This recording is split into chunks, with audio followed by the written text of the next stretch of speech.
Hi guys, so for those of you who don't know me, I'm Carter, and I'm going to be doing a little storytime YouTube channel for kids who are stuck in the house, can't get out and go to local story times. So I'm going to be uploading a couple times a week, so I hope you guys check it out. So today I'm going to be reading the Butter Battle book by Dr. Seuss, and this one is dedicated to Gabi. I hope you feel better soon. This is the cover.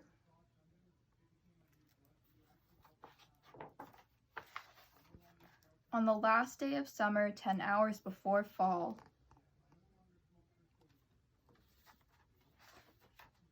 my grandfather took me out to the wall.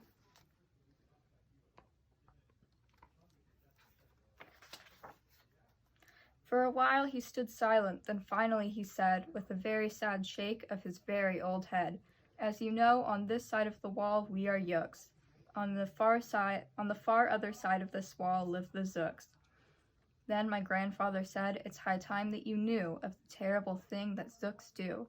In every Zook house and in every Zook town, every Zook eats his bread with the butter side down."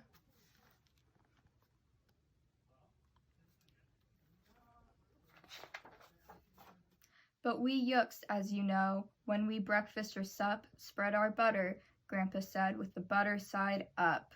That's the right and honest way, Grandpa gritted his teeth. So you can't trust a Zook who spreads butter underneath. Every Zook must be watched. He has kinks in his soul. That's why, as a youth, I made watching my goal. Watching Zooks for the Zook Watching Border Patrol.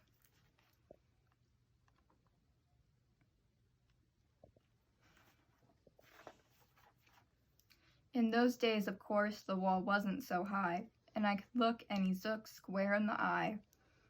If he dared to come close, I could give him a twitch with my tuft, prickle snickberry switch.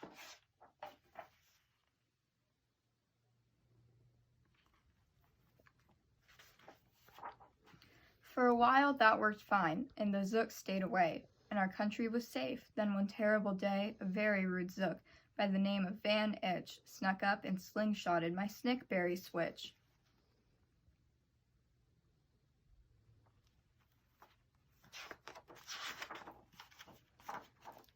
With my broken off switch, with my head hung in shame, to the chief Yookaroo in great sorrow I came. But our leader just smiled. He said, "You're not to blame, and those Zooks will be sorry they started this game. We'll dress you right up in a fancier suit. We'll give you a fancier slingshot to shoot." And he ordered the boys in the back room to figure how to build me some sort of triple sling jigger.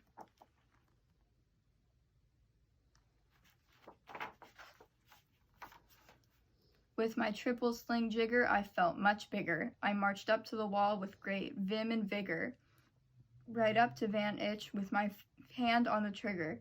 "I'll have no more nonsense," I said with a frown, "from Zooks who eat bread with the butter side down." Van Itch looked quite sickly. He ran off quite quickly.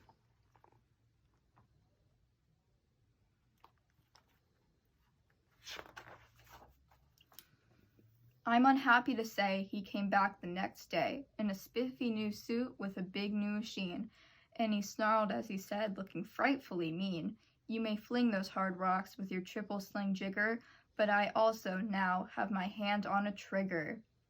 My wonderful weapon, the jigger rock snatch 'em. We'll fling 'em right back as quick as we catch 'em. We'll have no more nonsense, we'll take no more gup from you Yooks who eat bread with the butter side up."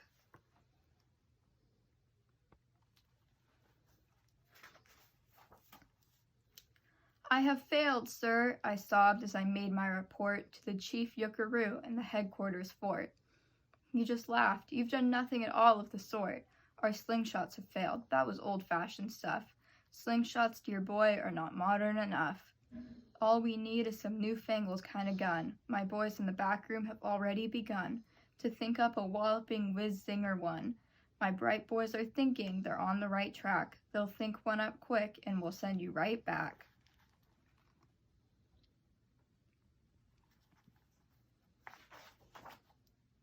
They certainly thought up a great one, they certainly did. They thought up a gun called the Kickapoo Kid. which they loaded with powerful puadoo powder, with ants' eggs and bees' legs and dried fried clam chowder. They carefully trained a real smart dog named Daniel to serve as our country's first gun-toting spaniel. Then Daniel, the Kickapoo Spaniel, and I marched back towards the wall, with our heads held up high, while everyone cheered and their cheers filled the sky. Fight! Fight for the butter side up! Do or die!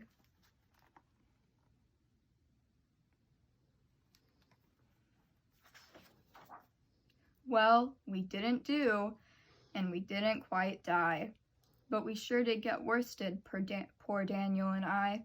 Vanitch was there too, and he said, the old pig, the boys in my back room invented this rig, called the 8-nozzled elephant-toted Boom Blitz. It shoots high-explosive sour cherry stone pits, and will put your dumb Kickapoo kid on the fritz. Poor Daniel and I were scared out of our wits.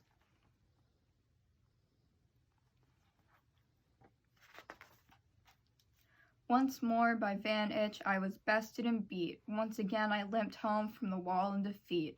I dragged and I sagged, and my spirits were low as I thought they ever could go, when I heard a boom bab and a diddle-dee-dill, and our butter-up band marched up over the hill. The chief Yuckaroo had sent them to greet me, along with the right-side-up song girls to meet me. They sang, "Oh, be faithful, believe in thy butter," and they lifted my spirits right out of the gutter.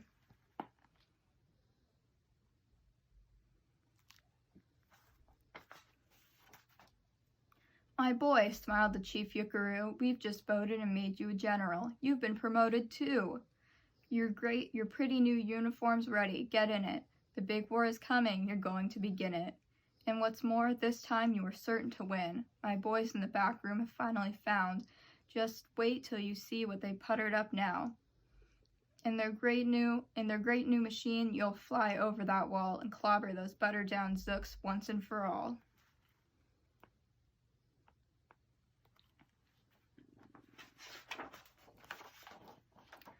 Those boys in the back sure knew how to putter. They made me a thing called the Utterly Sputter, and I jumped aboard with my heart all aflutter, and steered toward the land of the upside-down butter. This machine was so modern, so frightfully new, no one knew quite exactly what it would do. But it had several faucets that sprinkled blue goo, which somehow would sprinkle the zooks as I flew, and gum up that upside-down butter they chew.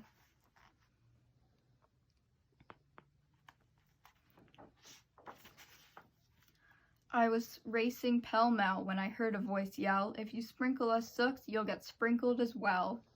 Van Itch had a sputter exactly like mine, and he yelled, "My blue gooer is working just fine." And I'm here to say that if yooks can goo zooks, you'd better forget it, 'cause zooks can goo yooks.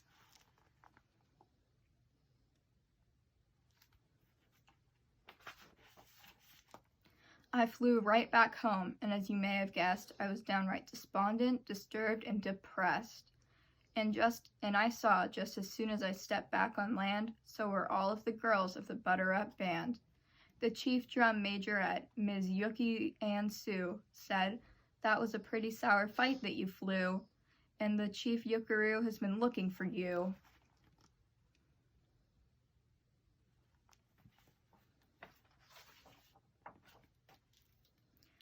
I raced to his office. The place was a sight. "I have no fears," said the chief. "Everything is all right. My bright backroom boys have been brighter than bright. They've thought up a gadget that's newer than new. It is filled with mysterious moo-lackamoo and can blow all over those zooks clear to Solemagoo. They've invented the Bitsy Big Boy Boomeroo. You just run to the wall like a nice little man. Drop this bomb on the zooks just as fast as you can. I've ordered all yooks to stay safe underground while the Bitsy Big Boy Boomeroo is around."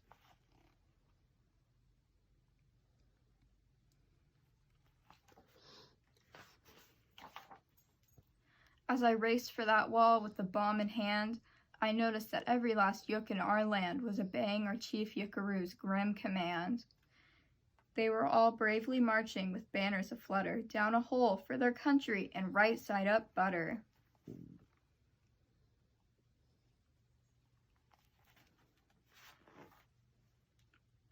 That's when Grandfather found me. He grabbed me. He said, "You should be down that hole, but you're up here instead. But perhaps this is for the better. Somehow you will see me make history, right here and right now."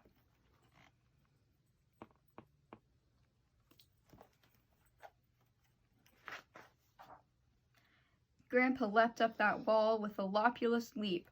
He cleared his hoarse throat with a bopulous beep. He screamed, "Here's the end of that terrible town, full of Zooks who eat bread with the butter side down."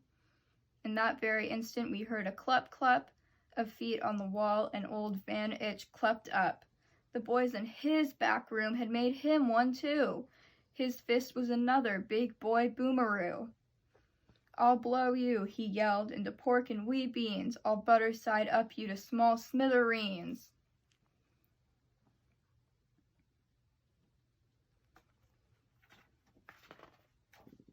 "Grandpa," I shouted, "be careful. Oh gee, who's going to drop it? Will you?